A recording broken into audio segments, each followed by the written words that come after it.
બોઇલરમાં blast થયો। સ્ટેબિકો vitamin pharma કંપનીમાં દુર્ઘટના બની છે। બોઇલરમાં બ્લાસ્ટ બાદ આગ પણ લાગી। બ્લાસ્ટ થતા 6 લોકો દાઝ્યા।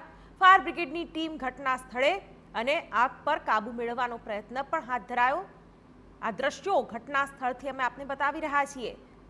સંવાદદાતા યુનુસ ગાઝી આ વિશે વધુ માહિતી આપી રહ્યા છે। જી યુનુસ।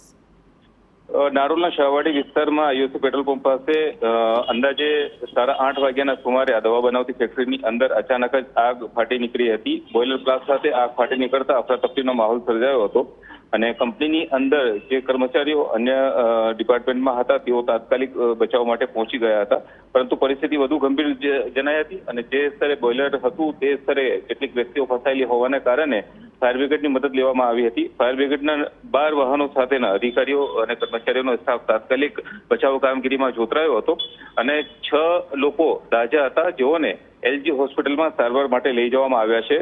બોઇલર બ્લાસ્ટ થવાની સાથે આ 6 વ્યક્તિઓ હતી તે દાઝી ગઈ હતી અને શરીરના વિવિધ ભાગોમાં તેઓ દાઝતા તેઓને તાત્કાલિક એલજી હોસ્પિટલમાં ખસેડવામાં આવ્યા છે।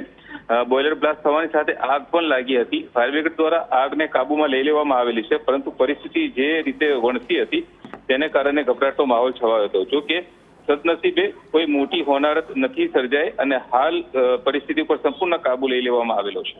બિલકુલ, તો આગ પર હાલ તો સંપૂર્ણ કાબુ મેળવી લેવામાં આવ્યો છે। ફાયર બ્રિગેડની ટીમે ઘટના સ્થળે પહોંચીને કામગીરી કરી છે અને આગ પર કાબુ મેળવાયો। નારોલના શાહવાડીના આ દ્રશ્યો છે જ્યાં બોઇલરમાં બ્લાસ્ટની ઘટના બની છે।